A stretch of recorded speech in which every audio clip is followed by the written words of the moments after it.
Ini di mute bentar. Wanita.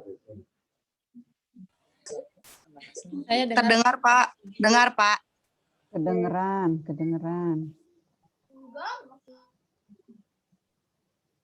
Sip. Baik, mohon perhatian sebentar lagi acara akan segera dimulai. Bapak Ibu, ya bismillahirrahmanirrahim. Assalamualaikum warahmatullahi wabarakatuh. Waalaikumsalam warahmatullahi wabarakatuh.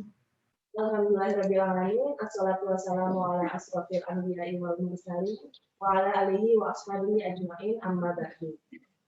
Yang terhormat Dekan Fakultas Ilmu Keperawatan Universitas Muhammadiyah Jakarta, Dr. Muhammad Hadi, Magister Keperawatan, beserta para wakil dekan. Yang terhormat pembicara pada hari ini, Dr. Nur Hamidah, Magister Agama. Yang terhormat para manajer di lingkungan FIK UMJ, para ketua program studi di lingkungan FIK UMJ, beserta para sekretaris program studi, serta seluruh sivitas akademika dan mahasiswa FIK UMJ yang sudah bergabung secara daring di ruang Zoom maupun secara luring di kampus FIK UMJ.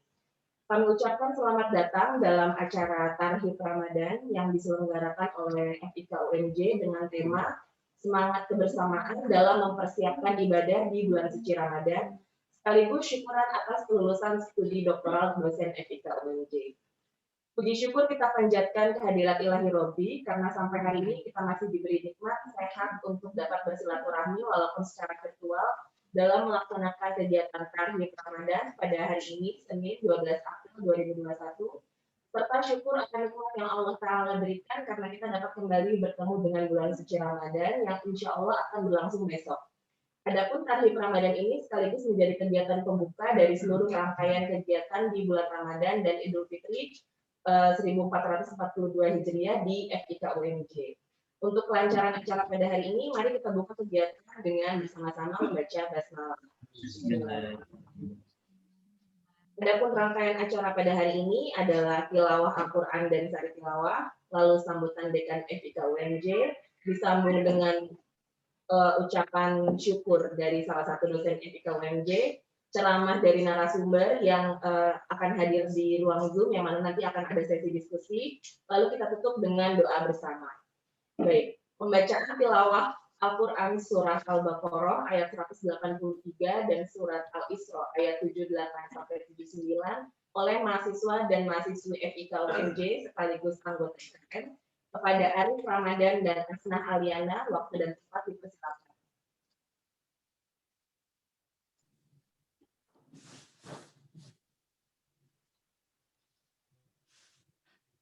Assalamualaikum warahmatullahi wabarakatuh.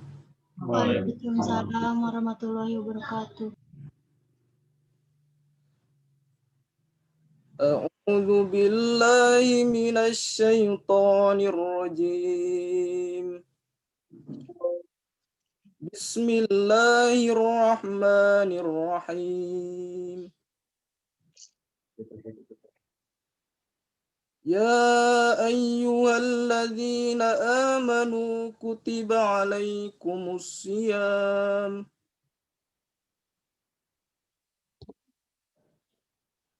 Kutiba alaikumus syiyamu kama kutiba alal ladzina min qablikum la'allakum tattaqun.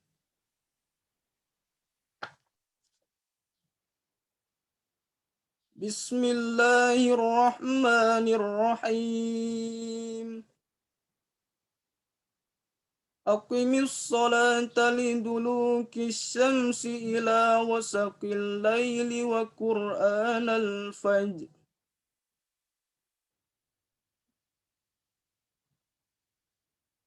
Inna qur'anal fajri kana mashhuda.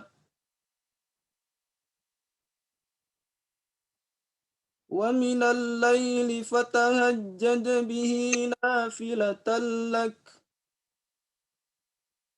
Asa an yab'athaka rabbuka maqaman mahmuda. Shadaqallahul azim. Aku berlindung kepada Allah dari godaan syaitan yang terkutuk. Dengan nama Allah yang Maha Pengasih, lagi Maha Penyayang. Wahai orang-orang yang beriman, diwajibkan atas kamu berpuasa sebagai diwajibkan atas orang sebelum kamu agar kamu bertakwa. Dengan nama Allah yang Maha Pengasih, lagi Maha Penyayang.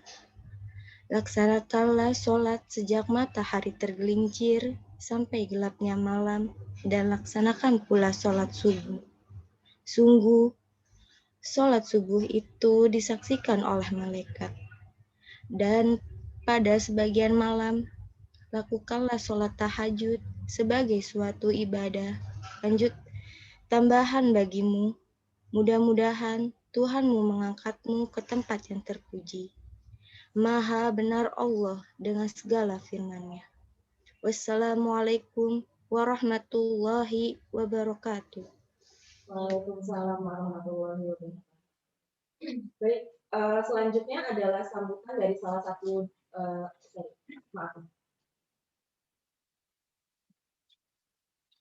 Selanjutnya adalah sambutan yang akan disampaikan oleh Dekan FIK UMJ kepada Dr. Muhammad Hadi, Magister Keperawatan. Kami persilakan. Baik, Assalamualaikum warahmatullahi wabarakatuh. Alhamdulillah, puji syukur kita panjatkan kehadirat Allah Subhanahu wa Ta'ala. Pada pagi ini kita semua bisa bertemu dalam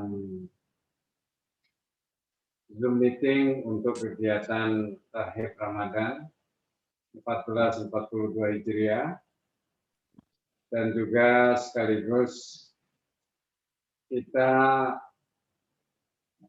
syukuran atau mensyukuri atas kelulusan dari staf kita yang telah berhasil menyelesaikan studi doktoralnya di Universitas Airlangga, yaitu Bapak Dr. Harif Fadila, SKP, SH, MH, MPh. Dan tentu dalam kesempatan ini juga dengan hormat saya ucapkan terima kasih kepada narasumber kita yang nanti akan memberikan tausiah,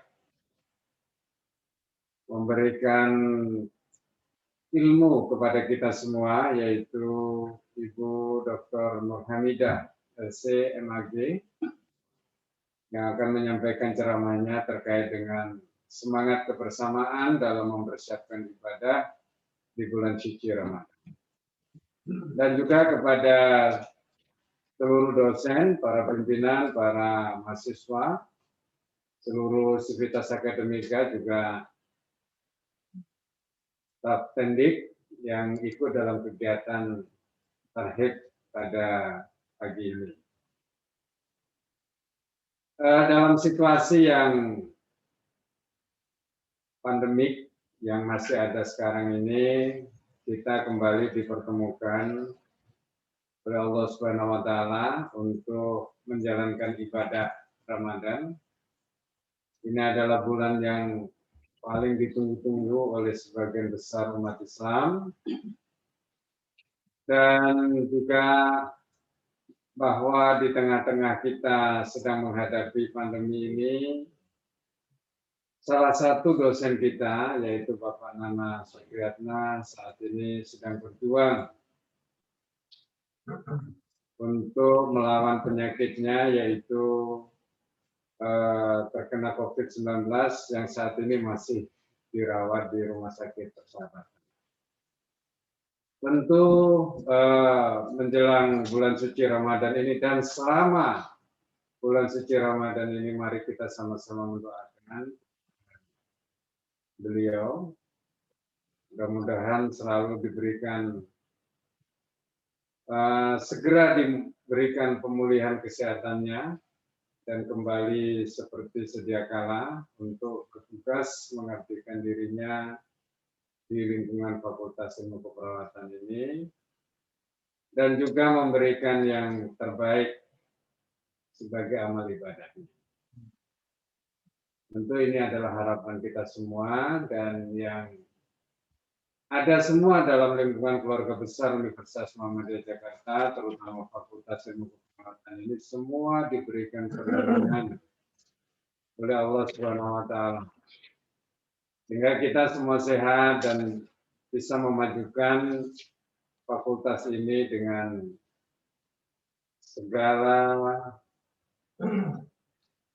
segala hal yang akan kita baktikan kepada fakultas ini. Para mahasiswa, dosen dan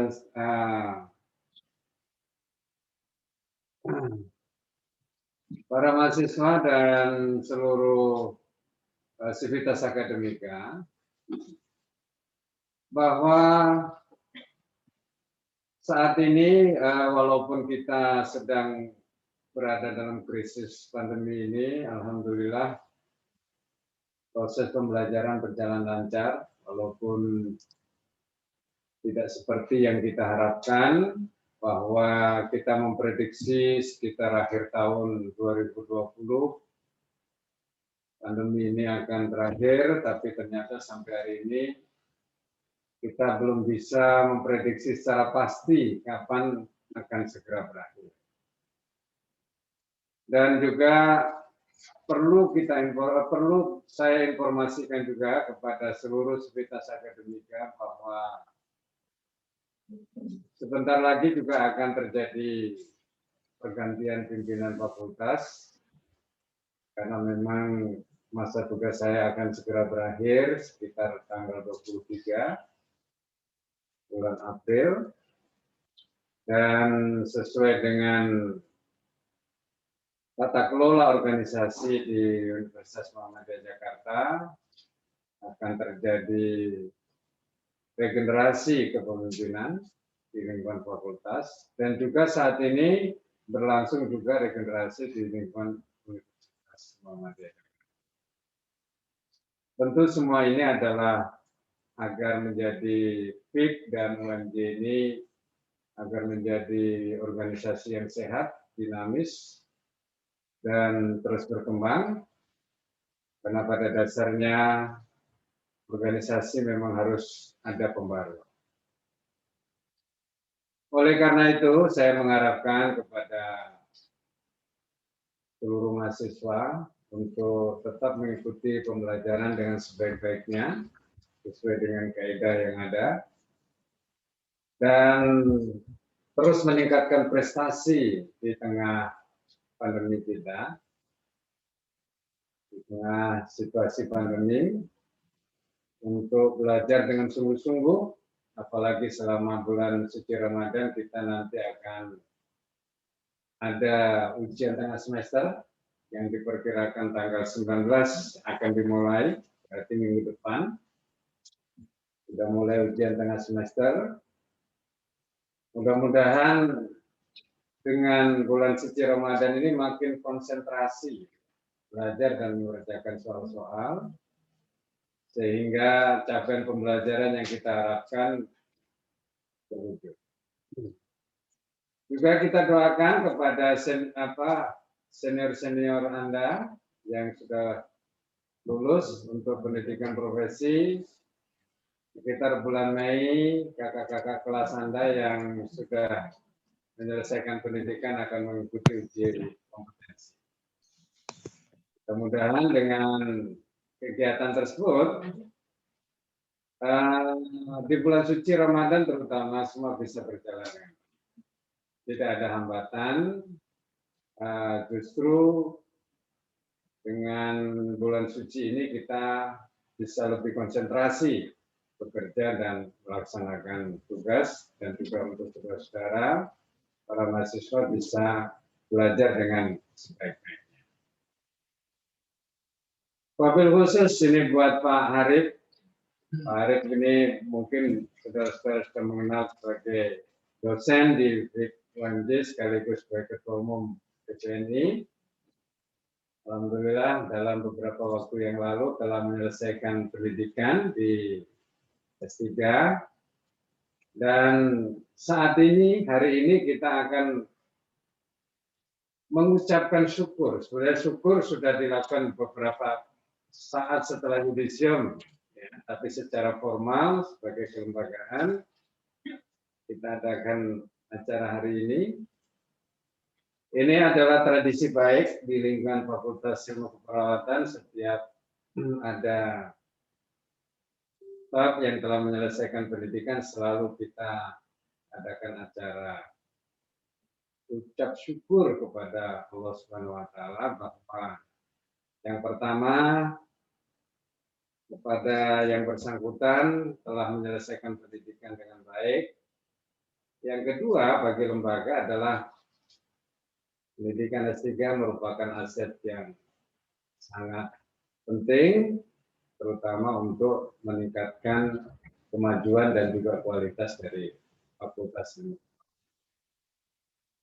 Saya kira hal itu yang penting kami sampaikan, dan sekali lagi karena ada himbauan pemerintah untuk tidak boleh kemana-mana, baik selama bulan suci Ramadan maupun pasca Ramadan, karena tradisi kita adalah biasanya di menjelang akhir-akhir bulan Ramadan kita sibuk untuk melakukan perjalanan pulang kampung. Untuk saat ini diharapkan menahan diri sampai situasi betul-betul dalam keadaan aman. Ini semua tentu untuk kebaikan kita semua. Saya yakin pemerintah sudah memperhitungkan bukan untuk apa-apa, tetapi untuk kesehatan kita semua. Saya kira demikian. Saya ucapkan terima kasih. Wabillahi taufiq wal hidayah. Wassalamualaikum warahmatullahi wabarakatuh. Selanjutnya adalah ucapan syukur dari salah satu dosen FIK UNJ yang baru saja menyelesaikan studi doktoralnya kepada Dr. Hari Fadilah, Magister Hukum Magister Keperawatan. Kami persilakan. Ya. Langsung. Ini udah on ya? Baik. Assalamualaikum warahmatullahi wabarakatuh. Waalaikumsalam warahmatullahi wabarakatuh. Alhamdulillah rabbil alamin wa bihi nasta'in ala umuri dunya waddin. Wassalatu wassalamu ala asrofil anbiya'i wal mursalin wa ala alihi wa sahbihi ajma'in, amma ba'd. Yang saya hormati dan kita banggakan Bapak Dekan Fakultas Ilmu Keperawatan Universitas Muhammadiyah Jakarta beserta para wakil dekan, Bapak dan Ibu Ketua Program Studi dari lingkungan FIK UNJ, dan sejawat teman-teman dosen, para tenaga pendidikan, dan sivitas akademika termasuk mahasiswa Universitas Muhammadiyah Jakarta. Dan yang paling juga kami hormati narasumber kita pada hari ini, Ustazah Nur Hamidah yang mulia, dan hadirin yang berbahagia. Pertama-tama tentu saja setiap saat kita harus terus-menerus bersyukur kehadirat Allah Subhanahu wa taala dalam berbagai hal kenikmatan yang diberikan olehnya kepada kita semua. Khusus pada hari ini kita masih diberikan nikmat iman, nikmat sehat, dan nikmat waktu luang, sehingga kita dapat hadir secara luring di ruangan ini maupun hadir secara daring di ruang Zoom dengan untuk mengadakan acara silaturahim dalam rangka menghadapi Ramadan yang insya Allah besok hari kita akan melaksanakannya. Dan sekaligus saya pribadi dan keluarga mengucapkan taqabbalallahu minna wa minkum, taqabbalallahu ya karim, mohon maaf lahir dan batin.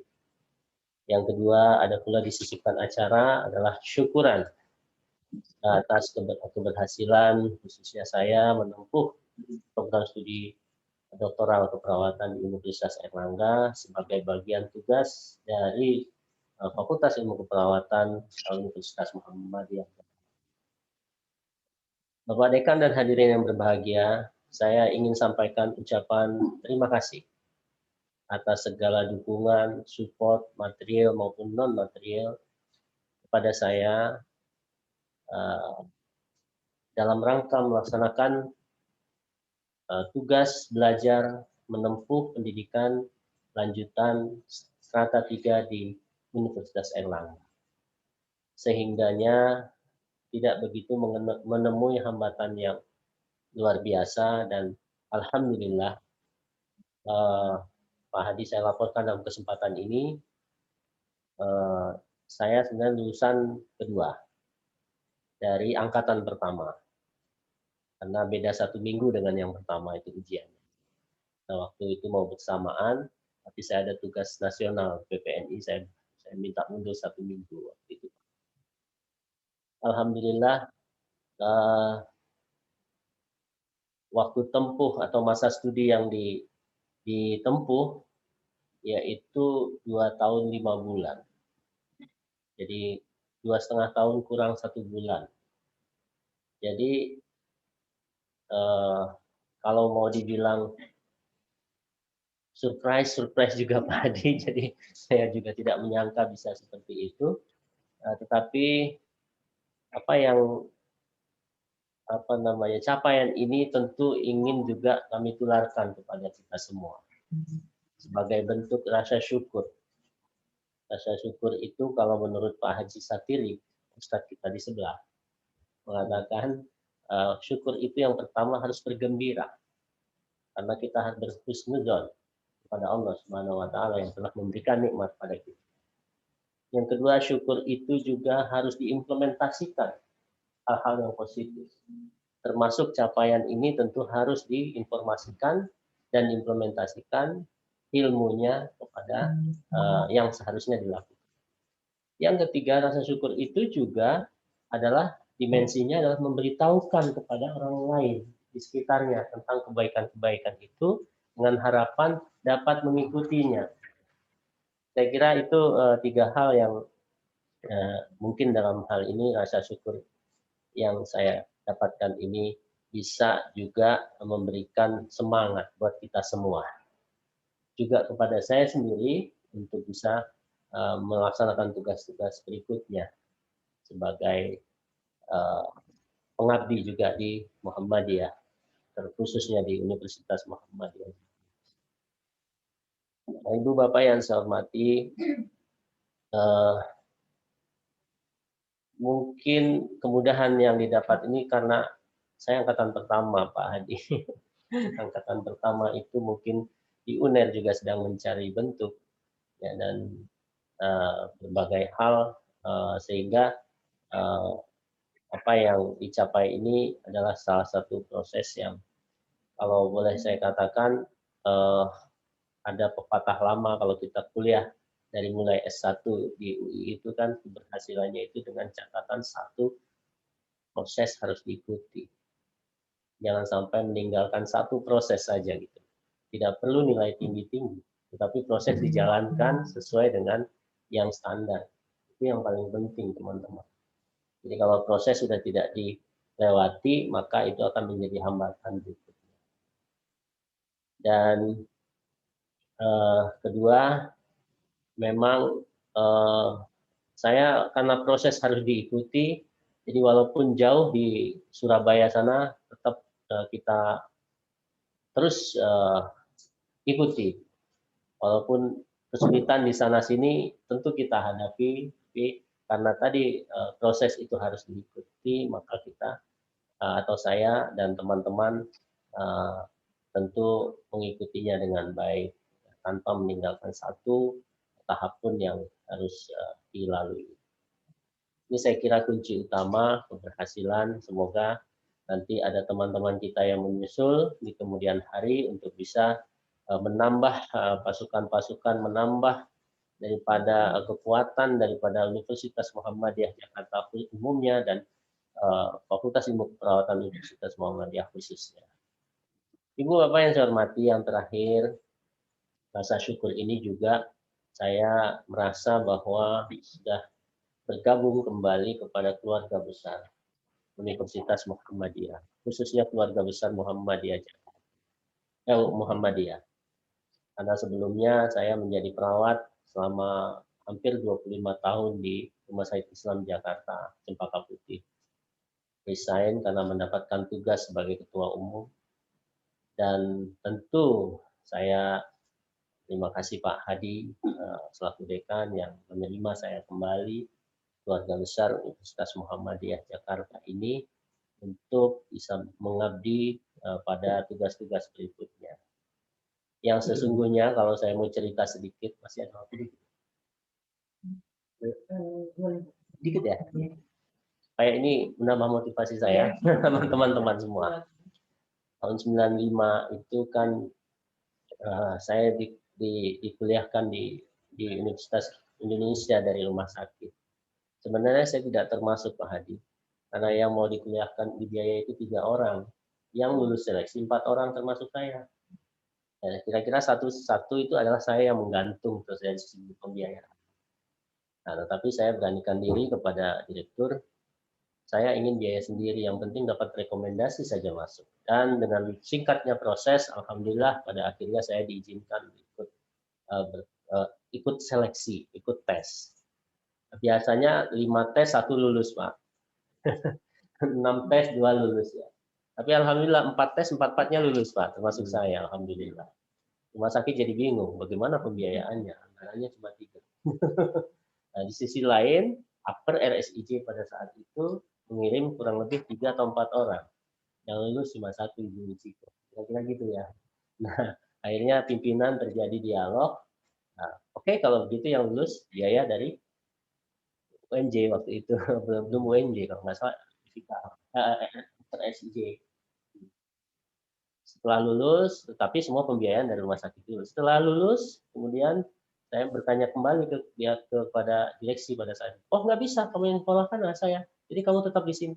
Gitu kira-kira Pak. Jadi sebenarnya niat untuk bergabung di sini sudah lama sebenarnya dan sudah ada jalan. Ya.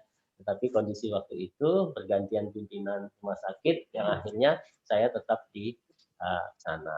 Namun demikian dengan berjalannya waktu, alhamdulillah kita ikut terlibat di dalam pendirian PSIK, UMJ pada saat itu, ya, dari yang dimotori Hadi dan kawan-kawan, Bu Mici, saya juga ikut terlibat.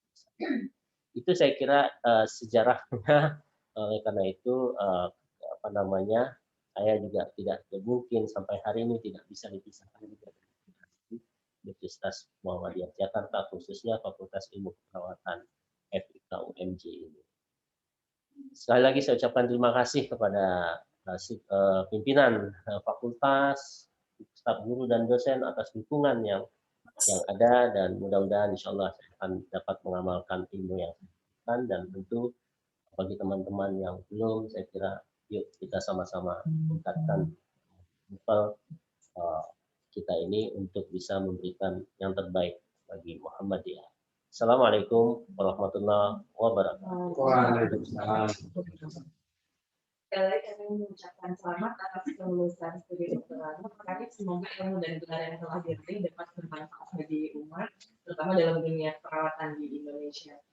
Baik, selanjutnya adalah sebuah ceramah atau siraman rohani dari narasumber yang telah bergabung di tengah-tengah kita, Dr. Nur Hamidah, Magister Agama, dengan topiknya semangat kebersamaan dalam mempersiapkan ibadah di bulan suci Ramadan. Kepada Ustazah, kami persilakan Bu. Ya, terima kasih. Ya. Bismillahirrahmanirrahim. Assalamualaikum warahmatullahi wabarakatuh. Waalaikumsalam warahmatullahi wabarakatuh. Alhamdulillahirabbil alamin wa bihi nasta'in wassalatu wassalamu ala asyrafil anbiya'i wal mursalin wa ala alihi wa ashabihi ila yaumiddin amma ba'd.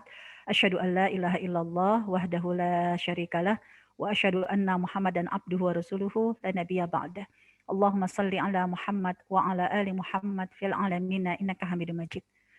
Hormat dan takdim kami persembahkan kepada Bapak Dekan, ya, Dr. Muhammad Hadi, ya, Magister Keperawatan. Juga hormat dan takdim kami persembahkan kepada seluruh Wakil Dekan, ya, Ibu Dr. Irna Nursanti, kemudian Ibu Indriani, Magister Keperawatan, juga Dr. Syamsul Anwar, ya, Sarjana Komputer, dan juga seluruh Sivitas Akademika, para dosen dan keluarga besar dari Universitas Muhammadiyah ya, yang dirahmati oleh Allah Subhanahu wa taala. Tidak ada kata yang paling pantas yang keluar dari lisan kita kecuali rasa syukur kita kepada Allah Subhanahu wa taala. Termasuk alhamdulillah rasa syukur ya kita semua. Barakallah ya buat Bapak Dr. Harif Fadilah yang telah menyelesaikan sebuah apresiasi dan prestasi yang luar biasa. Ya semoga ilmunya menjadi barokah dan memberikan banyak kontribusi dan kebaikan ya buat masyarakat dan juga untuk ya Universitas Muhammadiyah yang saat ini ya menjadi amanah ya buat kita semua. Dan alhamdulillah sebelumnya saya mohon izin untuk share screen biar apa yang akan kita bahas lebih efektif dan komunikatif. Ya, amanah yang disampaikan kepada saya pada kesempatan kali ini bagaimana kita merawat kebersamaan untuk bersama-sama menjadikan Ramadan kali ini adalah Ramadan yang lebih berkualitas. Untuk itulah Bapak dan Ibu yang dirahmati oleh Allah Subhanahu wa taala, saya akan memulai bismillah bahwa antara Ramadan juga dengan surga, juga dengan keluarga kita, karena kebersamaan ini harus dimulai dari orang yang paling terdekat dengan kita, yaitu sebuah keluarga. Ketahanan keluarga yang baik akan melahirkan ketahanan masyarakat dan peradaban manusia yang juga baik. Nah, untuk itulah agar kita sama-sama memiliki semangat, visi dan misi untuk menghadapi Ramadan yang detik-detik akan kita jumpai insya Allah ya esok hari. Seperti doa kita, Allahumma barik lana fi Sya'ban. Allah tetap berkahi kita di bulan Sya'ban dan wabalikna Ramadan, dan kita akan dijumpai dengan bulan Ramadan yang penuh dengan keberkahan. Nah, untuk itulah kita harus punya visi dan misi, semangat kebersamaan yang sama dulu. Ternyata antara semangat Ramadan juga meraih pintu surga melalui kebersamaan yang paling utama adalah ketahanan keluarga. Semua cerita ini berawal dari kisah yang sama. Nah, yaitu satu kisah tentang awal kehidupan manusia. Yaitu nenek moyang kita, Nabi Adam dan Ibunda Hawa. Bukankah awal pertama mereka tinggalnya di surga Firdausal A'la, surga yang tertinggi? Nabi Adam dan Ibunda Hawa pertama kali menikah membentuk keluarga itu di surga Firdaus yang tertinggi. Buktinya apa? Karena hanya penghuni surga Firdaus yang mereka bisa berkomunikasi langsung dengan Allah Subhanahu wa taala. Dan Nabi Adam serta Ibunda Hawa di dalam Al-Quran berkomunikasi langsung dengan Allah Subhanahu wa taala. Singkat cerita, ketika Allah menjadikan Nabi Adam sebagai khalifah di muka bumi, walaupun dengan proses turunnya ini setelah dicoba, diuji oleh Allah dengan bisikan setan yang akhirnya Nabi Adam memakan buah khuldi, tapi bab yang akan kita fokus bahas kesempatan ini adalah ketika Nabi Adam dan Ibunda Hawa diturunkan oleh Allah ke bumi, bumi yang sekarang kita tempati. Ternyata surat Al-A'raf di ayat yang ke-23, 24, 25 saat Nabi Adam dan Ibunda Hawa diturunkan ke bumi, Allah menceritakan di mana nih TKP bumi yang sekarang kita tempati. Allah berfirman, bumi ini adalah fiha tahyauna. Di bumi ini kalian hidup, wa fiha tamutuna. Di bumi ini kalian akan mati, wa minha tukhrajun. Dan di bumi ini juga kalian akan dibangkitkan. Berarti Bapak dan Ibu sekalian yang dirahmati oleh Allah Subhanahu wa taala, bumi yang sekarang kita tempati adalah satu titik di luasnya padang mahsyar. Enggak jauh dari surga dan tidak jauh juga dari neraka. Dia hanya satu titik di luasnya padang mahsyar. Begitu nanti saat malaikat Israfil meniup sangkakala yang kedua, banyak manusia baru menyadari kalau bumi yang sekarang kita tempati, view aslinya adalah padang mahsyar. Kemudian Allah Subhanahu wa taala menginginkan pada saat kamu melalui proses dibangkitkan di padang mahsyar, kamu harus kembali ke kampung halaman kamu, yaitu yang bernama surga.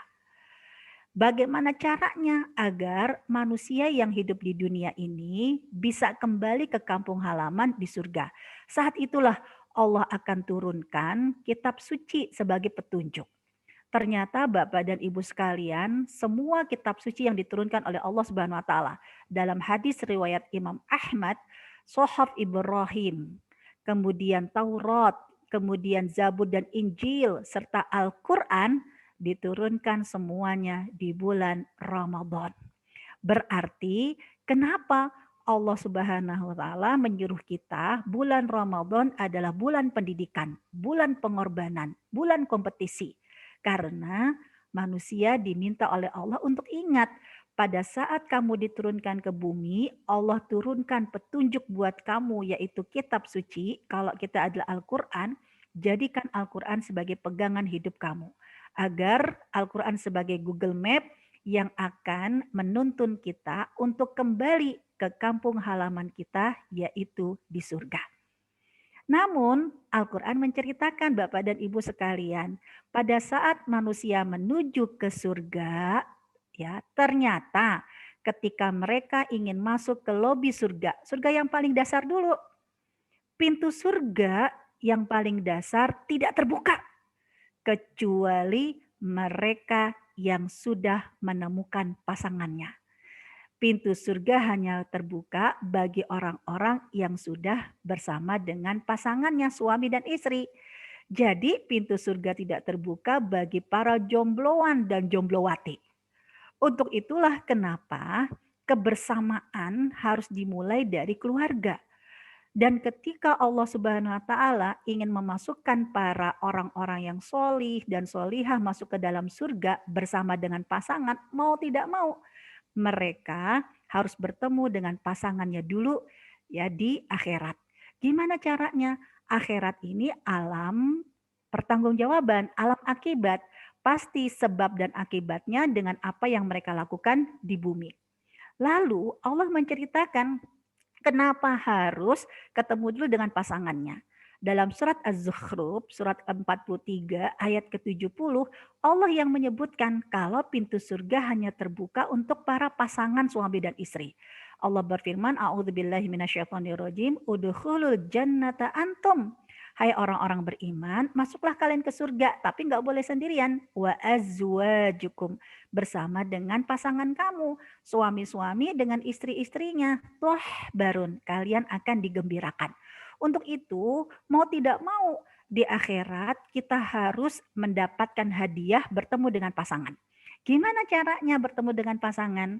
Rasulullah SAW diinformasikan oleh Allah Subhanahu wa taala di padang mahsyar ini. Bapak dan Ibu sebagai ahlul jannah, sebagai ahlul surga akan dipertemukan oleh Allah dengan pasangannya secara dua opsi, tergantung pilihannya. Ya, pertama, bisa jadi cara bertemu dengan pasangannya melalui proses CLBK.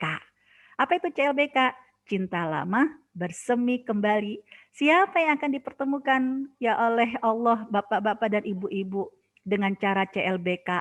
Mereka yang waktu di bumi menikah dan menjadi rumah tangga sebagai ibadah lillahi ta'ala. Ya, rumah tangga adalah ibadah yang paling panjang di sisi Allah. Mereka yang waktu di dunia berumah tangga, memiliki visi dan misi sehidup sesurga, maka pada saat di padang mahsyar mereka akan dipertemukan dengan cara cinta lama bersemi kembali.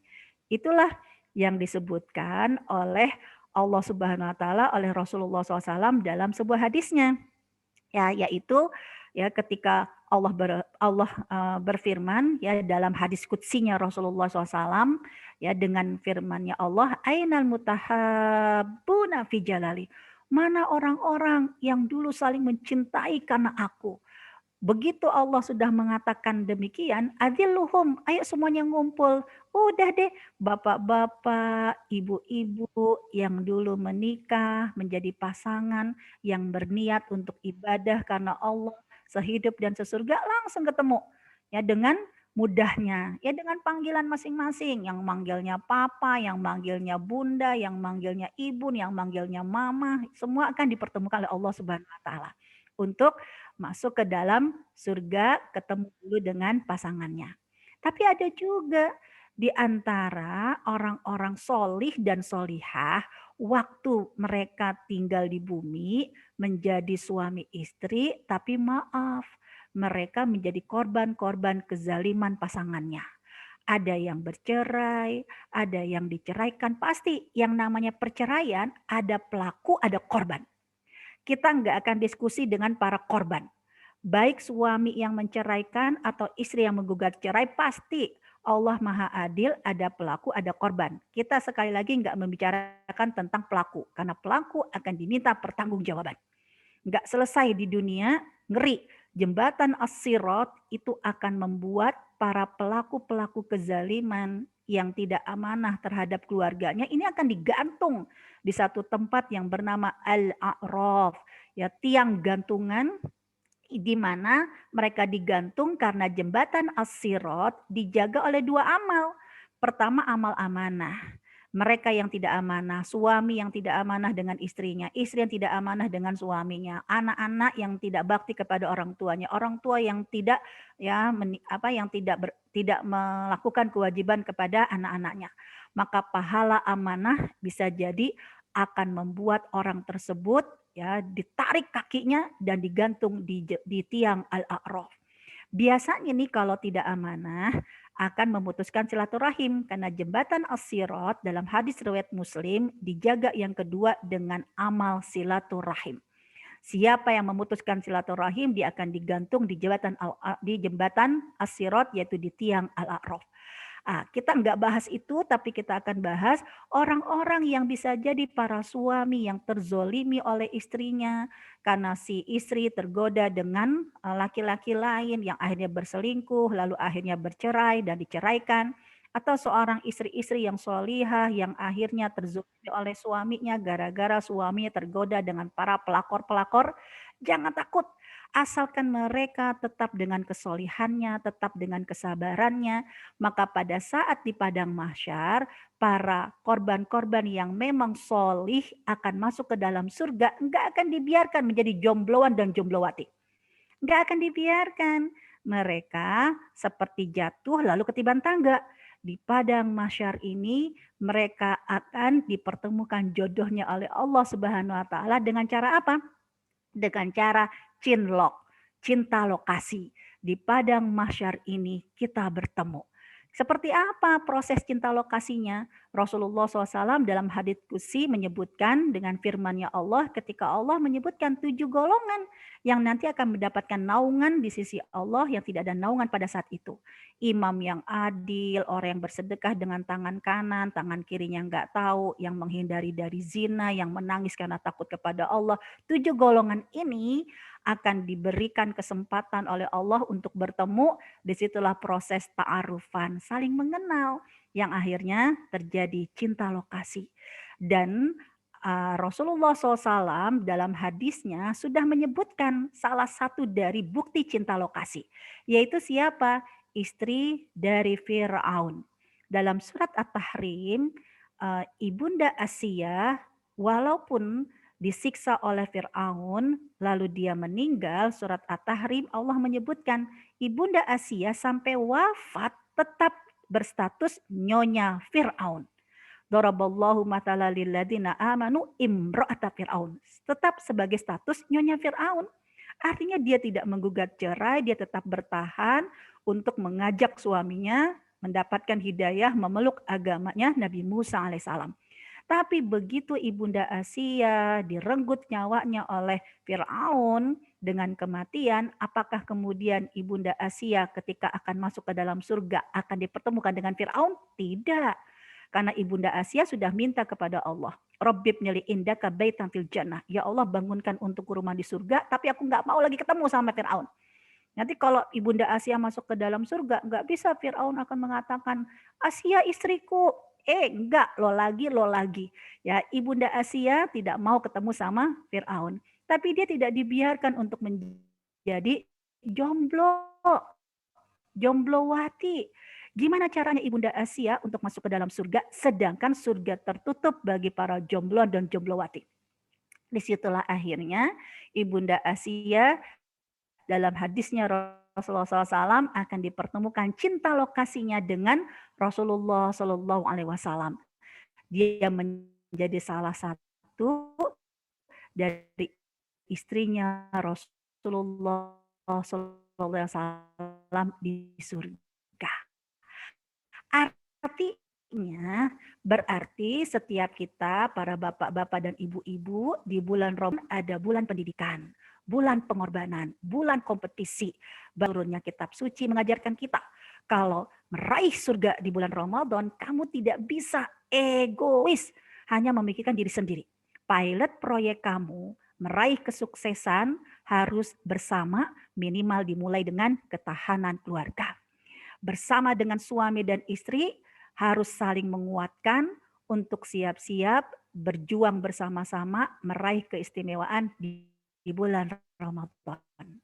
Lalu begitu sampai di dalam surga, ya setelah masuk bersama dengan suami istri, apakah Allah biarkan mereka hanya bulan madu suami istri saja berdua? Tidak. Begitu sampai di surga Aden, lobi surga, Allah meminta para pasangan ini yang sudah ada di surga Aden, saatnya kalian akan reuni akbar. Dengan siapa? Pertama, dengan keluarga kalian.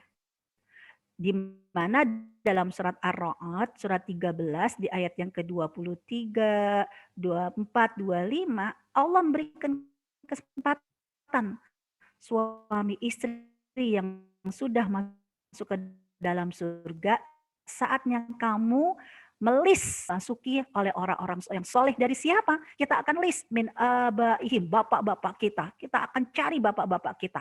Kita akan cari pasangan kita, wa dzurriyyatihim, dan juga kita cari anak keturunan kita. Dan artinya ketika di surga Aden, Allah menyuruh kamu tidak memikirkan masuk surga hanya berdua saja. Kamu harus pikirkan kamu masuk ke dalam surga bersama dengan keluarga besar kamu. Seorang ayah yang sukses, seorang ibu yang sukses adalah mereka yang memboyong keluarganya masuk ke dalam surga. Pertama. Yang kedua, juga diminta untuk reuni akbar dengan siapa? Dengan komunitas. Karena dalam hadis riwayat Muslim, Rasulullah SAW menceritakan ketika umatnya Rasulullah SAW sudah masuk ke dalam surga Aden, lalu mereka mencari teman-temannya. Pada saat mereka mencari teman-temannya di surga, lalu mereka tidak menemukannya, lalu mereka berdialog kepada Allah. Ya Allah, mana teman-temanku? Dulu aku sholat bareng sama mereka. Dulu aku haji bareng sama mereka. Aku berbuat baik bareng sama mereka. Kenapa kok mereka tidak aku temukan di surga? Apa kata Allah Subhanahu wa taala? Ya, temanmu masih tertinggal di neraka. Akhirnya apa? Karena syafaat pertemanan ini, Allah memperbolehkan cari teman-temanmu. Boyong mereka masuk ke dalam surga karena syafaat kebersamaan. Disinilah Bapak dan Ibu sekalian, semangat Ramadan bukan semangat hanya untuk memikirkan idealisme diri sendiri. Tapi semangat Ramadan ya akan menjadikan kita ketahanan keluarga, dan juga akan menjadikan kita ketahanan bermasyarakat agar kita semua akan berkumpul di dunia dan kelak akan berkumpul nanti di surganya Allah Subhanahu wa taala. Inilah kenapa Allah menginginkan di setiap bulan Ramadan kamu harus ingat surga dan juga ketahanan keluarga dan kebersamaan ya dengan komunitas-komunitas kita. Nah, untuk itulah Rasulullah SAW diingatkan oleh Allah. Dengan demikian, setiap kalian ketika menjadikan tarhib Ramadan, menyambut Ramadan, harus memulai kehidupan yang baru. Karena ayat Ramadan dari dulu itu aja. Tinggal kitalah yang ingin mentajdid iman kita, memperbaharui keimanan kita untuk melahirkan semangat yang baru, amal yang baru. Ada 3 poin yang bismillah moga-moga di kesempatan yang singkat ini kita akan mencoba untuk merenungkannya. Pertama, ya dimulai setiap kita harus memahami Ramadan di awal pertama kali Rasulullah mendapatkan wahyu itulah surat Al-Alaq ayat 1 sampai 5. Disinilah bagaimana perubahan kehidupan yang tadinya Muhammad bin Abdullah menjadi Muhammad Rasulullah SAW yang bertugas menguatkan manusia minadz-dzulumati ila nur, dari kegelapan menuju cahaya terang. Artinya setiap kita harus menjadi agen perubahan agar memberikan cahaya kepada saudara-saudara kita, agar mereka semua bisa berkumpul bersama dengan kita di dunia dengan kebahagiaan, mereka pun akan bersama-sama kita juga nanti di dalam surganya Allah sebagai kampung halaman kita. Ya. Kalau tadi ya Bapak Dekan yang mengatakan pemerintah ya tidak menganjurkan untuk pulang kampung, tapi bulan Ramadan kita akan men-setting bahwa kampung halaman kita yang sesungguhnya kita harus persiapkan adalah memboyong semua keluarga kita, harus siap-siap, nggak bisa pulang kampung di dunia, tapi kelak kita akan berkumpul reuni akbar di kampung halaman kita, yaitu surga Firdausal A'la. Ini yang pertama. Terus yang kedua, ya kita harus tahu bulan Ramadan adalah bulan yang ditujukan untuk orang-orang yang siap berjuang dan meraih kemenangan. Jadi mental para pejuang yang siap meraih kemenangan. Jangan mental-mental cemen. Apalagi di pandemi ini luar biasa musibah Allah turunkan kepada kita bertubi-tubi. Moga-moga siapapun di antara kita yang sakit, Allah akan berikan kesehatan dan perlindungan yang paripurna untuk bisa optimal ibadah di bulan Ramadan dan siap meraih kemenangan. Jadi bulan Ramadan adalah bulan yang ditujukan untuk para pejuang yang siap meraih kemenangan. Betulkah demikian? Apalagi nanti target kemenangan ini nggak boleh mikirin diri sendiri. Harus target kemenangan bersama-sama. Karena itulah yang pernah terjadi ya keteladanan yang diajarkan oleh Allah kepada kehidupan Rasulullah SAW. Ya, di mana Allah menyuruh kita, ayo kaleidoskop Ramadan tentang peristiwa yang terjadi pada saat di zaman Rasulullah SAW itu menjadi pelajaran buat kamu, menjadi pegangan buat kamu. Memang Al-Quran bukan buku cerita. Hadis bukan buku cerita. Kalau Quran dan hadis buku cerita, nggak lengkap ceritanya. Karena tidak semua cerita dalam Al-Quran ada awal dan endingnya. Ya, jelas tentang peristiwanya, di mana, kapan, itu tidak seperti itu. Karena Al-Quran dan hadis bukan buku cerita. Tapi Al-Quran dan hadis adalah buku hidayah. Agar sekelumit cerita ini akan menjadi hidayah buat kita. Apa sih hidayah yang Allah akan berikan kepada kita dari sekelumit cerita-cerita yang Allah Subhanahu wa Ta'ala ajarkan kepada Rasulullah SAW? Ada 4 peristiwa ya yang terjadi di zaman Rasulullah SAW. Dan untuk bangsa kita luar biasa. Jangan lupa setiap kemerdekaan kita 17 Agustus 1945 itu bertepatan juga dengan Ramadan. Artinya Allah menyuruh kita ayo belajar dari sebuah kisah dan dari sebuah sejarah. Ya, di mana kalau peristiwanya Rasulullah SAW bahwa Ramadan adalah mental para pejuang yang harus meraih kemenangan itu dengan 4 peristiwa. Dimulai dari nuzulul Quran, lalu kemudian tahun kedua saat puasa diwajibkan pertama kali, itu justru pertama kali para sahabat meninggalkan kota Madinah untuk perang Badar, perang yang tidak pernah direncanakan. Kemudian juga kenapa kita perlu bersyukur dengan kemerdekaan kita ya atas warisan dan perjuangan para ulama, karena bisa jadi kemerdekaan Indonesia itu adalah sinyal yang sudah Allah siapkan ketika terjadi perang Khandaq. Ya, dan akhirnya nanti kunci kemenangan yang akan menjadi evaluasi kita yaitu peristiwa Fatuh Mekah. Apa yang terjadi? Ayo kita lihat satu-satu. Pada saat nuzulul Quran, Allah Subhanahu wa taala menceritakan Bapak dan Ibu sekalian. Al-Qur'an itu diturunkan oleh Allah dengan 2 sifat. Pertama, Tanzilal Aziz, sifat aziz maha perkasa. Disebut dengan maha perkasa, Al-Quran diturunkan satu mushaf sekaligus. Dari Al-Fatihah sampai An-Nas, walaupun Nabi Muhammad menjadi nabi. Tapi Al-Quran ini tidak diberikan kepada Rasulullah. Dibawa oleh malaikat Jibril, tersimpan di lauhil mahfuz, di lauhil mahfuz, peristiwa ini tepat di malam Lailatul Qadar. Allah menyuruh kita untuk meraih kemenangan di babak final, yaitu di malam Lailatul Qadar. Karena malam Lailatul Qadar ini ada terjadi di 10 hari terakhir di bulan Ramadan, dan ini adalah kompetisi babak final.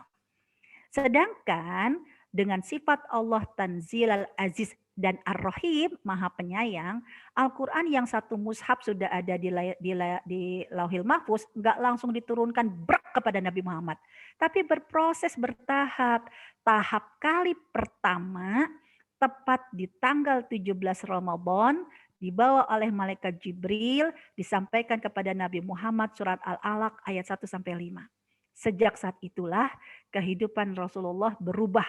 Yang tadinya manusia biasa berdasarkan nafsu, kemudian berubah menjadi Rasulullah SAW yang hidupnya diatur oleh wahyu. Dan sejak saat itu hidup Rasulullah hanya sami'na wa ata'na. Dan kita diminta untuk memperingati Nuzulul Quran yang tanggal 17 Ramadan juga dengan cara kenang, evaluasi diri kita bahwa hidup kita sudahkah sami'na wa ata'na. Ya, dan juga pahami hak Al-Quran tidak hanya dibaca, tapi hak Al-Quran sebagai petunjuk untuk diamalkan. Hak Al-Quran juga dijaga. Ada yang dijaga dengan hafalan, ada yang dijaga dengan tajwidnya. Ayo kita jaga dengan akhlak kita. Karena khuluqun Al-Quran, akhlak kita adalah Al-Quran. Semua bermula perubahan kehidupan Rasulullah dimulai dari turunnya Al-Quran. Sama kita juga begitu. Ayo Bapak dan Ibu sekalian, kita akan rubah hidup kita ya dengan standar minadz-dzulumati ilan nur, apa yang diajarkan oleh Allah, apa yang diajarkan oleh Rasul, pasti semuanya baik.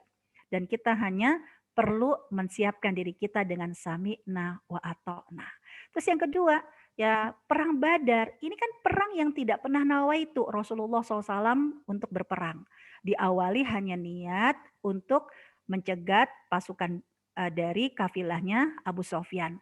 Tapi dengan skenario Allah Subhanahu wa taala, akhirnya pada saat itulah Allah Subhanahu wa taala membuat skenario mereka berperang dengan kondisi yang penuh dengan keterbatasan dan diwajibkan puasa pada saat itu. Di kondisi puasa yang mereka tidak siap dengan sahur makan apa, lalu nanti berbuka makan apa. Tapi yang mereka tahu adalah inilah perintah Allah. Kalau perintah Allah, apapun yang terjadi semua pasti baik. Kalau di perang, mati dengan kebaikan, hidup pun juga akan membawa kebaikan. Nah sekarang kita juga seperti itu. Bagaimana pertama kali puasa diwajibkan para sahabat dengan keterbatasan tapi punya modal semangat kebersamaan untuk meraih kemenangan, kita pun juga sama seperti itu. Apapun keterbatasan kita, kekurangan kita, yakin Tuhannya Nabi Muhammad di Perang Badar sama dengan Tuhannya kita di saat ini. Pasti Allah pun juga akan memberikan ketenangan dan kemenangan buat kita. Kemudian ya di tahun kelima dimulai dari bulan Ramadan sampai Syawal terjadi perang Khandaq. Juga tidak hanya dalam kondisi kelaparan ya, tapi juga dalam kondisi di lockdown karena dikepung oleh pasukan sekutu kafir Quraisy. Tapi apa yang terjadi? Tidak pernah membuat menjadi mental-mental pecundang, mental-mental pesimis, tidak, tetap menjadi mental-mental para pemenang. Buktinya apa? Ketika para sahabat menggali parit lalu menemukan batu yang sangat besar, mereka tidak mampu memecahkannya dan lalu mereka bekerja sama dan meminta kepada Rasulullah untuk menghancurkan satu batu yang mereka tidak bisa hancurkan. Apa yang terjadi? Semangat kebersamaan. Ketika Rasulullah menghancurkan batu yang besar ini, terdapat sinyal kemenangan bahwa tidak hanya milik Mekah dan Madinah minadz-dzulumati ilan nur, tapi membawa dari kegelapan menuju cahaya terang bisa jadi sampai ke negeri kita di Indonesia. Sampai R.A. Kartini membuat satu statement, ya satu syiar, habis gelap terbitlah terang, bisa jadi ini adalah hadiah dari pengorbanan ya Rasul dan para sahabat ketika di perang Khandaq. Yaitu apa? Ketika Rasulullah menghancurkan batu dengan 3 kali pukulan. Pukulan yang pertama, Allahu Akbar. Apa kata Rasulullah? Aku diperlihatkan ya kunci ya Syam. Berarti kelak Islam tidak hanya milik Saudi Arabia. Islam akan ke barat dunia. Karena Syam ini terdiri dari 4 negara.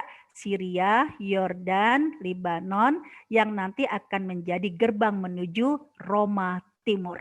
Ya, itulah yang akhirnya menjadi Turki Utsmani. Konstantinopel adalah Roma Timur menjadi gerbang Eropa. Kemudian yang kedua ya kejadiannya di sini. Ketika Rasulullah menghancurkan batu yang kedua, Allahu Akbar. Apa kata Rasulullah? Aku diperlihatkan kunci istana Persia. Persia adalah Iran.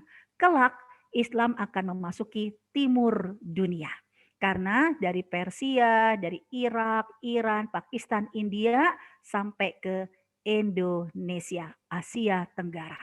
Yang ketiga, Allahu Akbar, aku diperlihatkan ya, pintu Yaman, gerbang Yaman. Kelak Islam akan keluar dari tanah Jazirah Arab menuju ke Afrika. Berarti lihat, ketika kita menjadikan Ramadan bulan kebersamaan, bulan perjuangan, bulan kemenangan, bisa jadi kita yang berjuang, kita mempersiapkan kemenangan untuk peradaban anak keturunan kita. Hari ini kita menjadi ya kakek nenek, bisa jadi ya yang akan datang kita menjadi kakek nenek, ya nenek moyang peradaban. Nah, terakhir, ternyata apa? Simbol kemenangan yang ingin kamu raih di bulan Ramadan tiap tahun, ambillah dari peristiwa Fatu Mekah. Karena peristiwa Fatu Mekah ini adalah peristiwa terakhir di mana Rasulullah SAW mendapatkan kemenangan dari Allah Subhanahu Wa Taala. Dan inilah yang menjadi tolak ukur. Kemenangan apa sih yang akan kita raih bersama-sama di bulan Ramadan? Ya, di dalam surat Al-Fat, Allah Subhanahu Wa Taala menyebutkan kalau kemenangan itu, ya kemenangan ya di dalam surat Al-Fat, pertama yaitu liyaghfirulakallahu ma taqaddama min dzambika wa ma ta'akhkhar. Ketika Allah Subhanahu wa taala gugurkan dosa-dosa kita. Ayo Bapak dan Ibu sekalian, jangan halangi pertolongan Allah itu diturunkan kepada kita sebab ada kemaksiatan-kemaksiatan yang kita lakukan.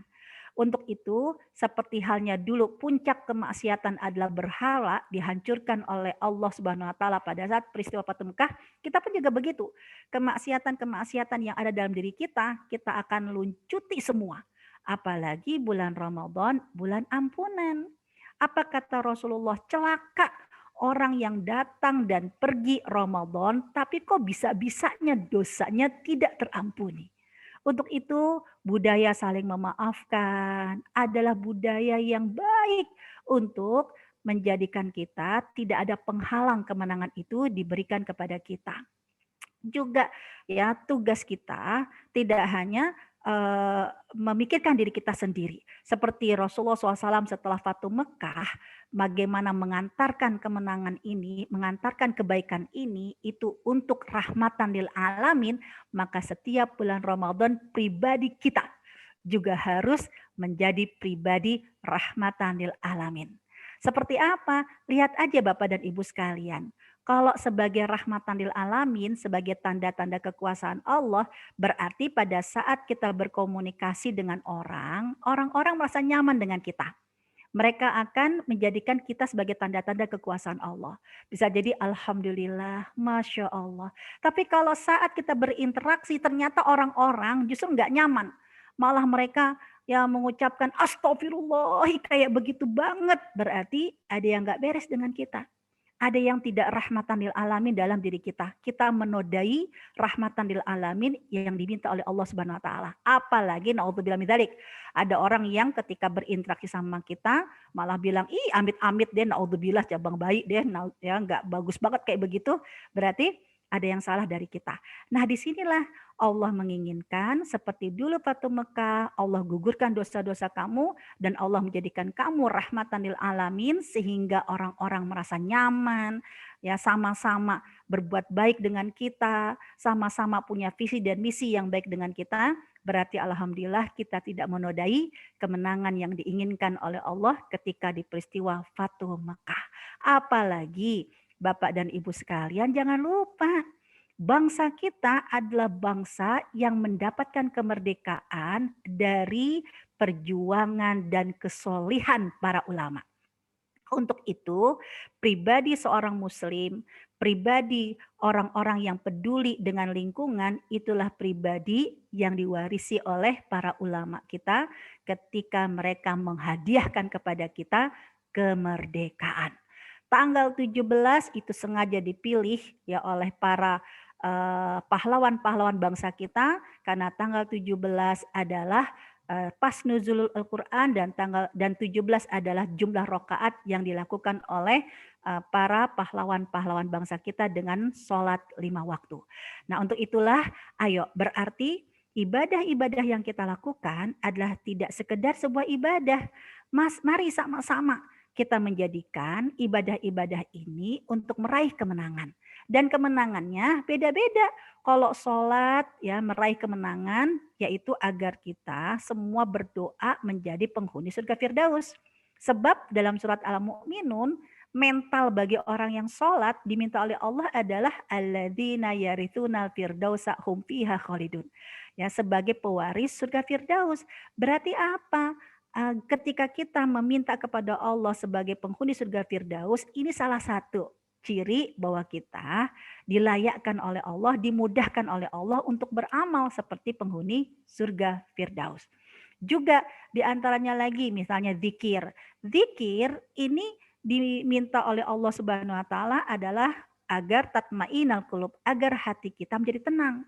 Tapi kalau zikir kita yang bolak-balik kita ucapkan tapi ternyata membuat kita jadi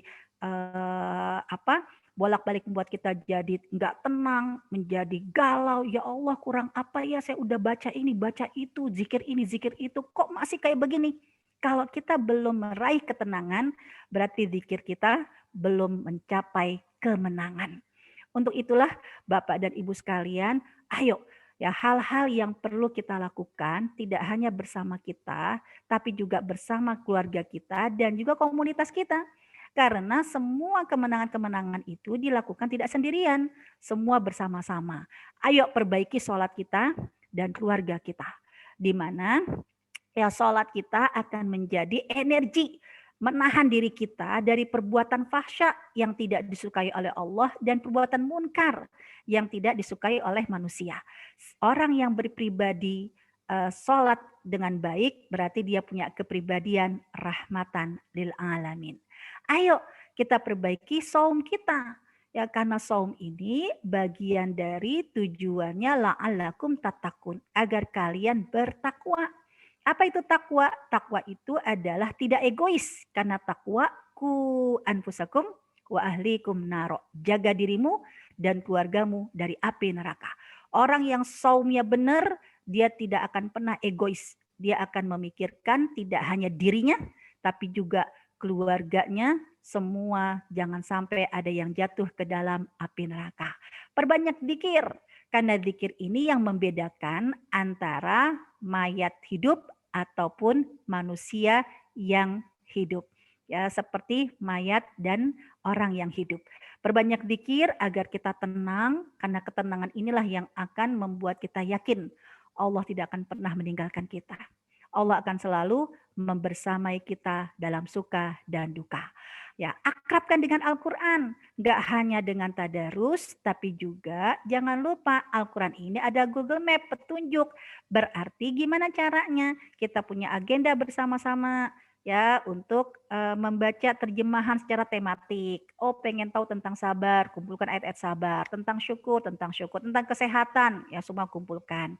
Dan jagalah Al-Quran, paling tidak jadilah kita Al-Quran yang berjalan. Jangan lupa kompetisi yang terakhir untuk meraih kemenangan adalah meraih Lailatul Qadar. Karena di malam Lailatul Qadar itu adalah malam merubah nasib orang-orang yang kita cintai. Gimana caranya? Kita siapkan dengan doa-doa yang terbaik. Ya, karena malam Lailatul Qadar adalah malam penentuan takdir. Takdir yang bisa dirubah yaitu takdir berkaitan dengan masalah nasib. Yakinlah tidak ada yang bisa merubah takdir kecuali dengan doa. Untuk itu, salah satu dari bentuk kebersamaan kompetisi kita, Bapak dan Ibu sekalian, kalau nanti malam sudah diumumkan sebagai 1 Ramadan, berarti nanti kita lingkari. Hari ke-20 malamnya 21, hari ke-22 malamnya 23, hari ke-24 malamnya 25, hari ke-26 malamnya ke-27. Kenapa kita lingkari? Agar tidak hanya kita yang mendapatkan 1000 bulan dianggap beribadah selama 85 tahun. Tidak hanya kita akan merubah takdir orang-orang yang kita cintai, tapi kita semua bersama-sama mendapatkan kebaikan. Ingat, tidak ada yang bisa merubah takdir kecuali dengan doa-doa kita. Dari sekarang kita sudah siapkan proposal doa, apa yang akan kita minta untuk suami dan istri, apa yang kita minta untuk kampus kita, apa yang kita minta untuk fakultas kita, apa yang kita minta untuk negeri kita, untuk anak bangsa kita. Bisa jadi kita tidak pernah tahu dari lisan siapa di antara Bapak dan Ibu ternyata mengguncang arsy-Nya Allah dan menjadikan negeri ini yang menjadi negeri yang baldatun thayyibatun wa rabbun ghafur. Akhirul kalam, dari saya cukup sekian. Assalamualaikum warahmatullahi wabarakatuh. Alhamdulillah menarik sekali topiknya, Dr. Nur Hamidah. Acara selanjutnya adalah sesi tanya jawab terkait tema yang telah topik yang telah disampaikan oleh Dr. Hamidah tentang bagaimana kita meningkatkan ketakwaan, keimanan, dan bagaimana kita memperbaiki ibadah kita, terutama nanti ketika di bulan Ramadan. Saya buka untuk 2 penanya saja sesi tanya jawab ini, satu dari yang mengikuti secara luring di ruang rapat, dan satu lagi untuk yang mengikuti secara daring. Dari Bapak Ibu yang berada di ruang rapat, apakah ada yang ingin ditanyakan terkait paparan pada pagi hari ini?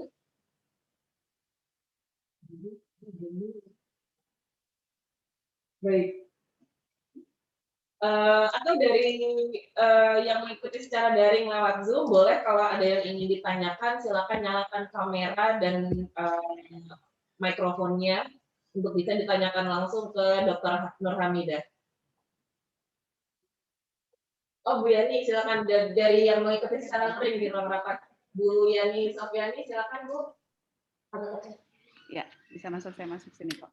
Ya, terima kasih Bu Dewi kesempatannya. Bismillahirrahmanirrahim. Assalamualaikum warahmatullahi wabarakatuh. Waalaikumsalam warahmatullahi wabarakatuh.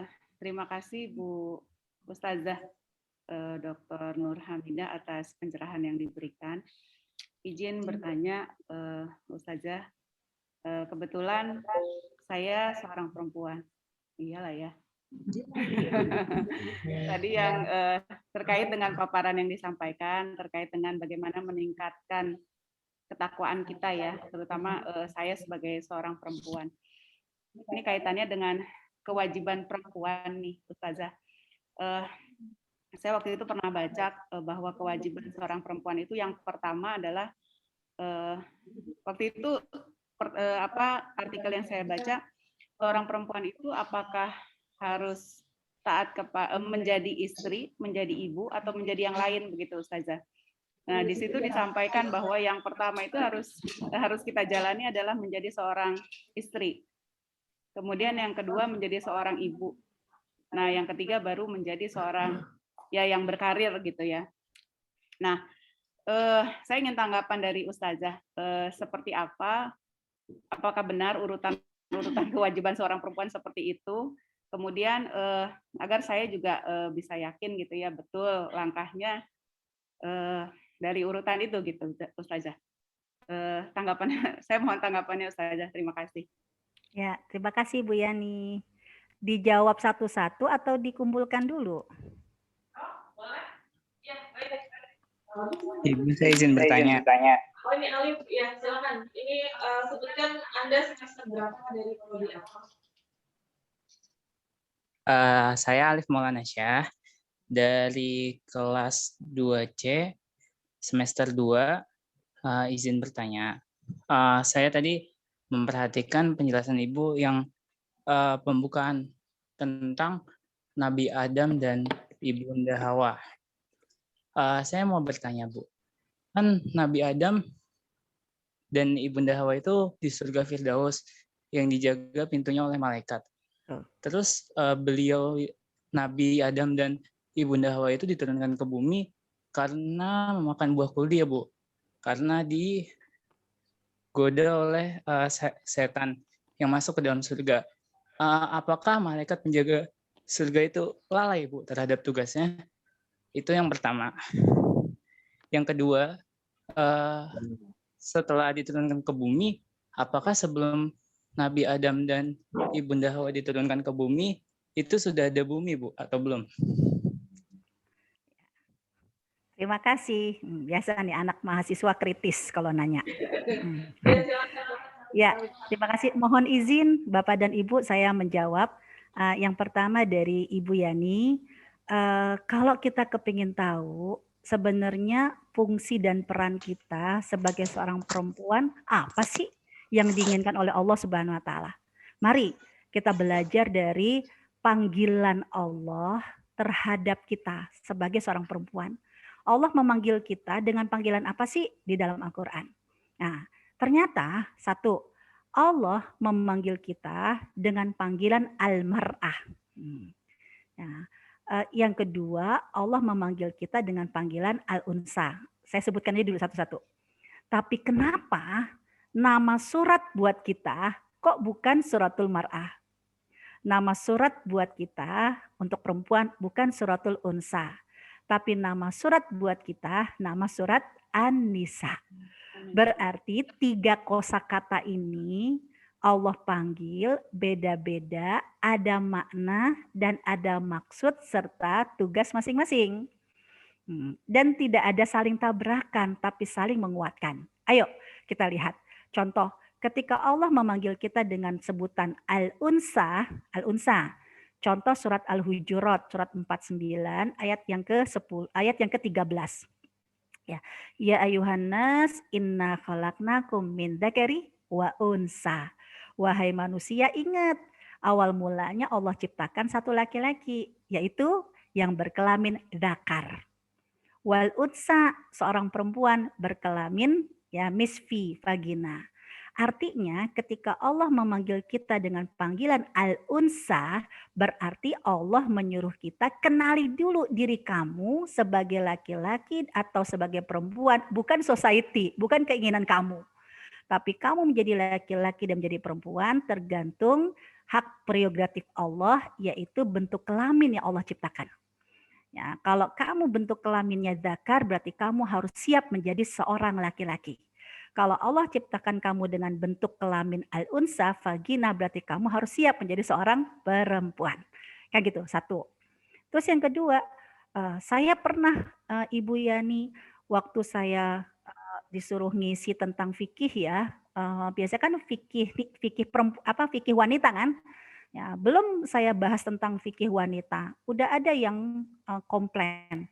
Ustazah ternyata nggak cuman ustadznya ya, ustazahnya diskriminasi terhadap wanita. Kenapa? Ya kita disuruh jadi wanita. Wanita tuh kan wani ditoto. Ya, sedangkan dulu di bangsa kita perempuan itu menterinya kan ketahanan wanita. Sekarang kan dirubah menjadi pemberdayaan perempuan. Karena kalau disuruh jadi wanita itu menjadi manusia nomor 2. Akhirnya kita jadi bingung antara karir dan rumah tangga. Sedangkan kalau perempuan itu dia punya kompetisi ya dengan laki-laki ya dalam istilahnya emansipasi ya dalam kebaikan, kan seperti itu.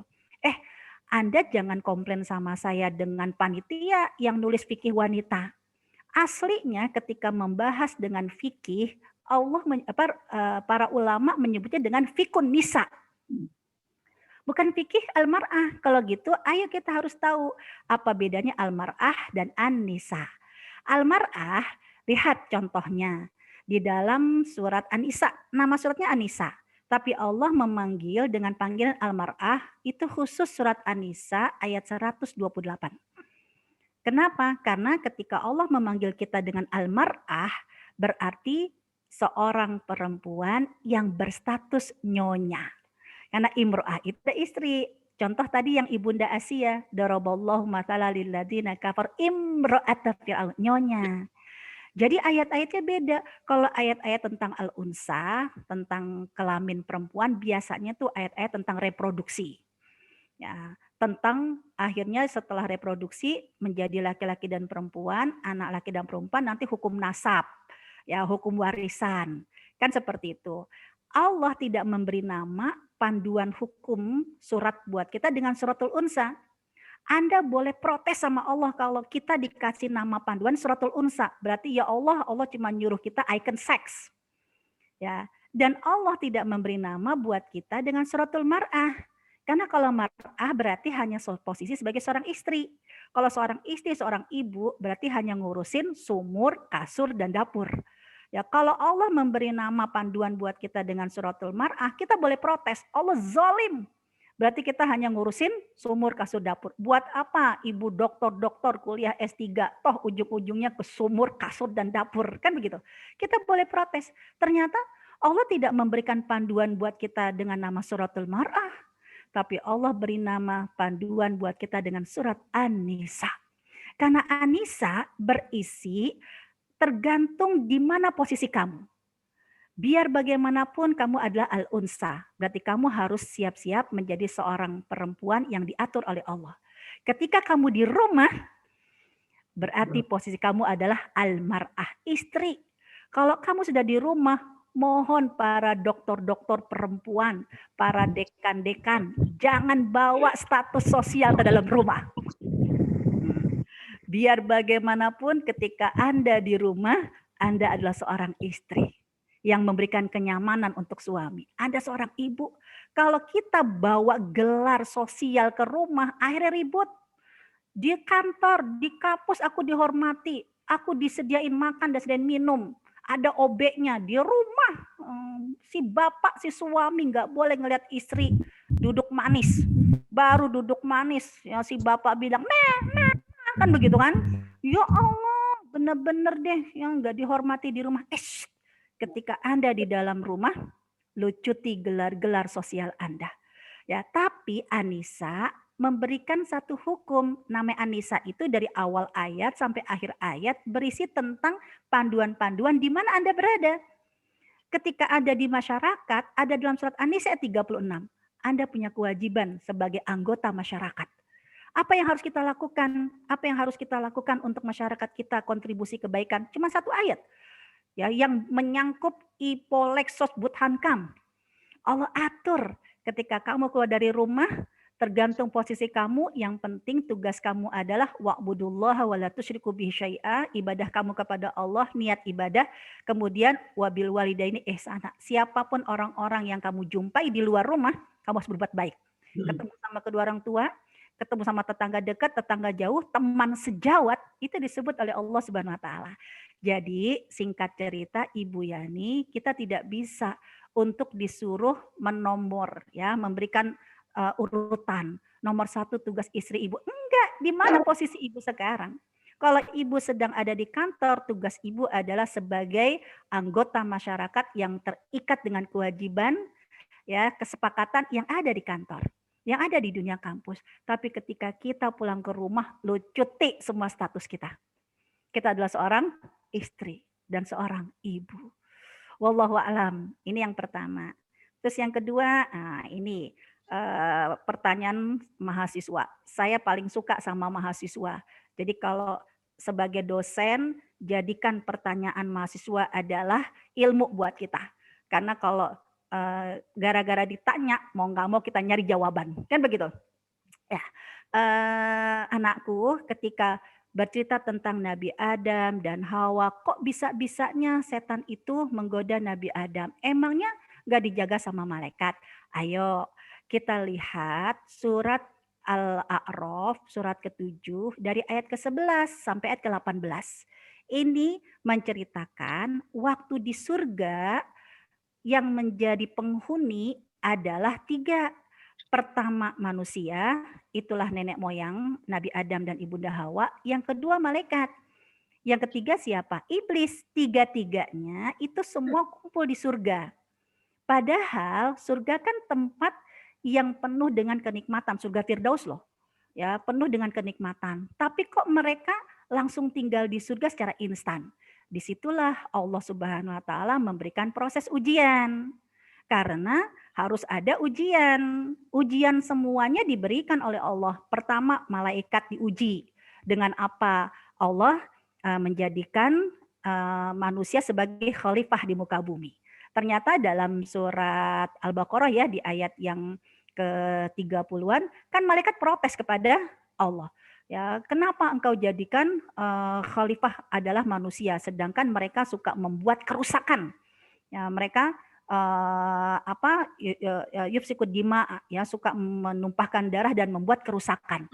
Malaikat protes. Ketika malaikat protes, nah pertanyaan tadi yang kedua, emang sudah ada manusia sebelumnya di bumi? Emang udah ada bumi sebelum Nabi Adam itu diturunkan? Nah, ketika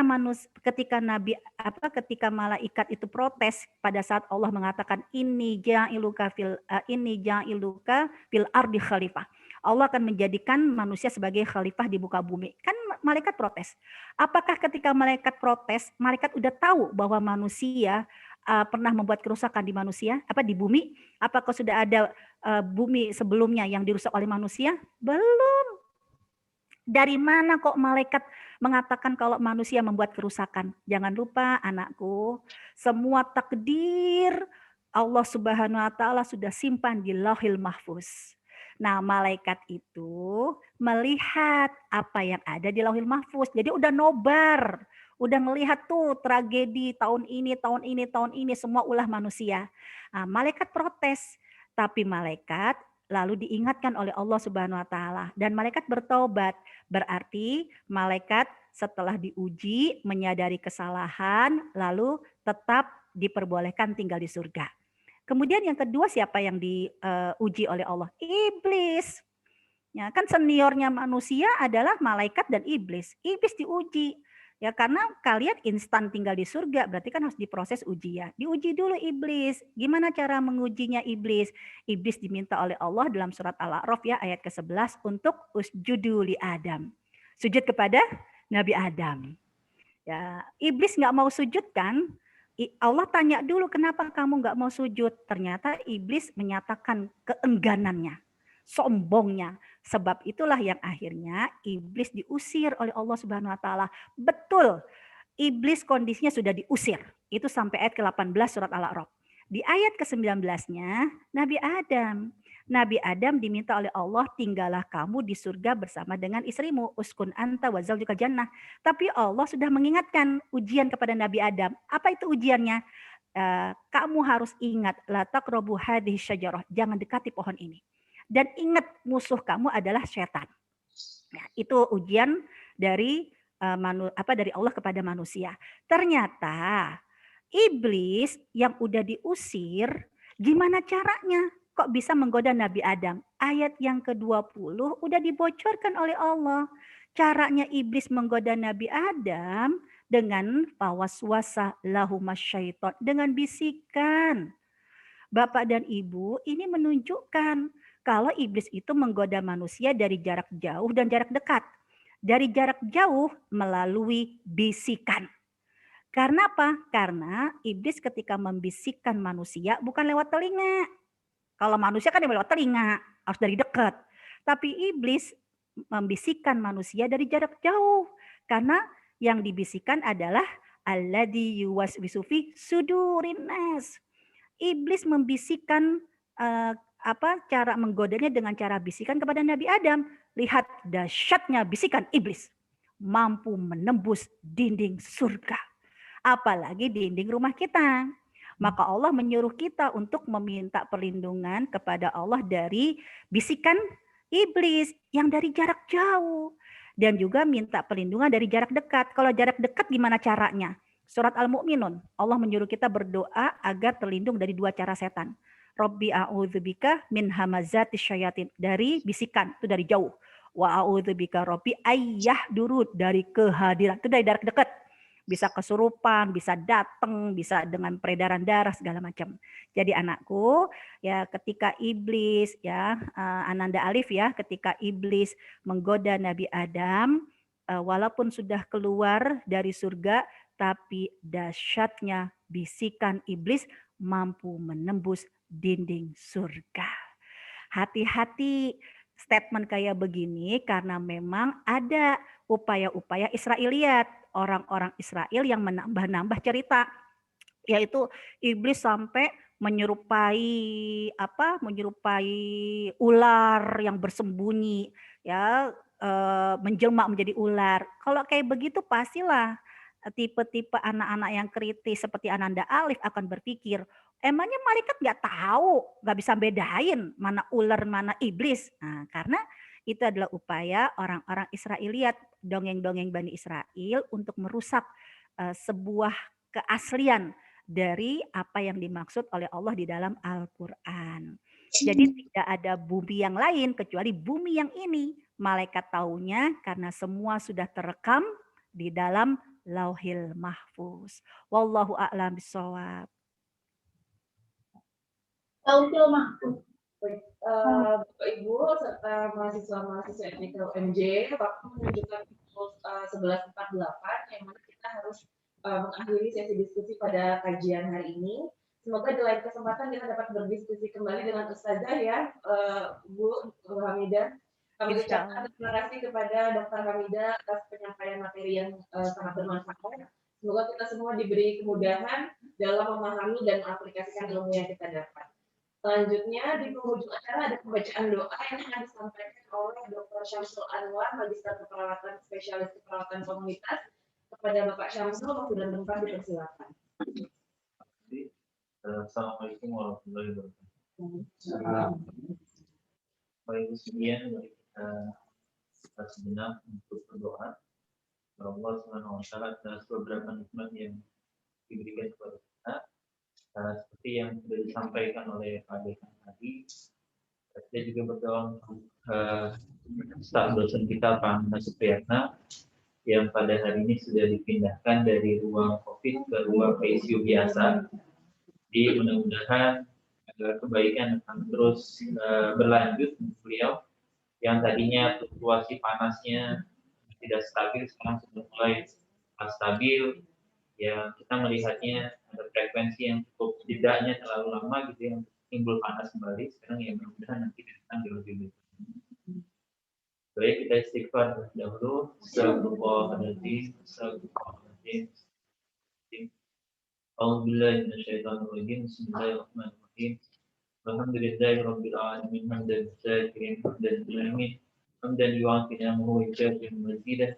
Ya Rabbana alhamdu kama yanbaghi li jalali wajhikal karim wa 'azimi sultanik. Allahumma shalli wa sallim ala sayyidina Muhammadin fil awwalin wal akhirin wa sallim radhiyallahu ta'ala an sayyidina Rasulillahi ajma'in.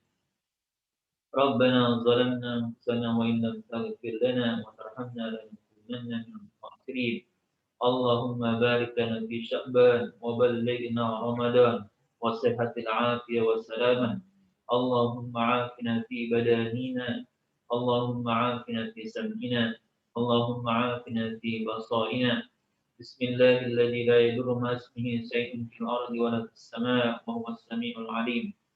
Allahumma 'alif baina qulubina wa aslih dhata bainina wahdina subulas salam wa najjina minadh dhulumati ilan nur wa jannibna al-fawahisa ma dhahara minha wa ma batan wa barik lana fi asma'ina وأبصارنا وقلوبنا وأزواجنا وذرياتنا إنك أنت التواب الرحيم واجعلنا الساكرين لنعمتك مسنين بها قابلها واعتمها علينا. اللهم رب الناس أذهب البأس أنت الشافي لا شفاء إلا شفاؤك شفاء لا يغادر سقما. ربنا لا تزغ قلوبنا بعد إذ هديتنا وهب لنا من لدنك رحمة إنك أنت الوهاب. ربنا آتنا في الدنيا حسنة وفي الآخرة حسنة وقنا عذاب النار والحمد لله رب العالمين. Terima kasih. Lebih kurangnya mohon maaf. Assalamualaikum warahmatullahi wabarakatuh. Baik, acara Tarhib Ramadan dan syukuran kelulusan studi doktoral hari ini telah selesai. Sebelum live room Zoom, dimohon untuk Bapak Ibu serta mahasiswa-mahasiswi yang hadir pada acara hari ini untuk membuka video atau kameranya karena akan ada sesi foto bersama. Akan di screenshot oleh Pak Agus dan Pak Sigit. Silakan dinyalakan.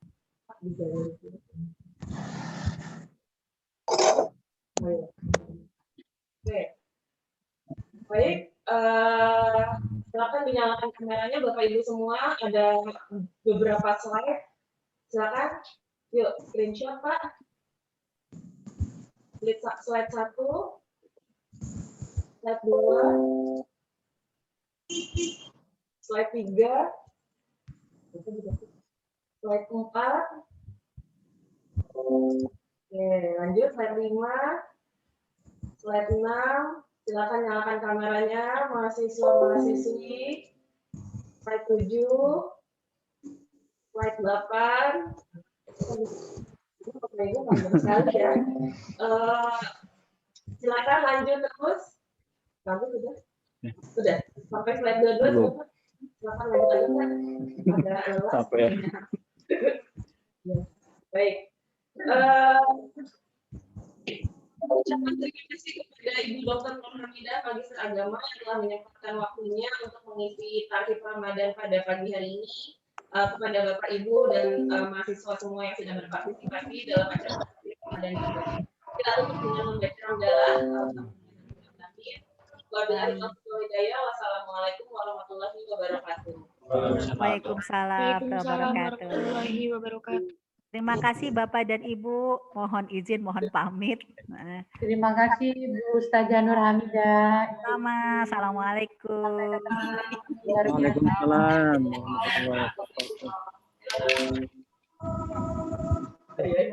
Iya. Masih dari Mbak Yani lebih.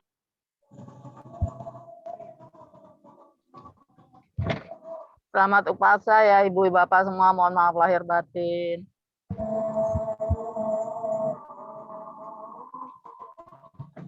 Maaf lahir dan batin Bapak Ibu mahasiswa. Iya, sama-sama ya Bu Mici, sama-sama. Saya live ya, terima kasih. Mohon izin live ya. Mas Mun, semua mahasiswa dan seluruh staf FPK UMJ. Ya, mohon izin live lahir ya. batin untuk semuanya Bapak Ibu serta mahasiswa, maaf lahir batin. Iya Bu Yayet, sama-sama Bu. Mohon maaf kepada teman-teman semuanya ya. Mau puasa besok. Maaf lahir dan batin ya. Ya, sama-sama Pak Elman. Ya, Assalamualaikum. Waalaikumsalam.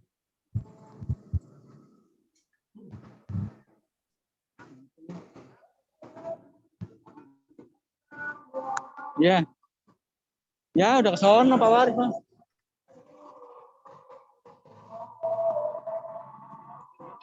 Hah?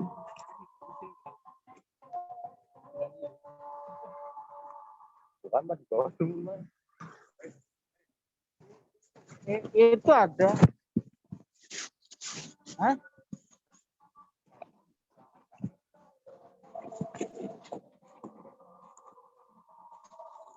Ntar hilang lagi.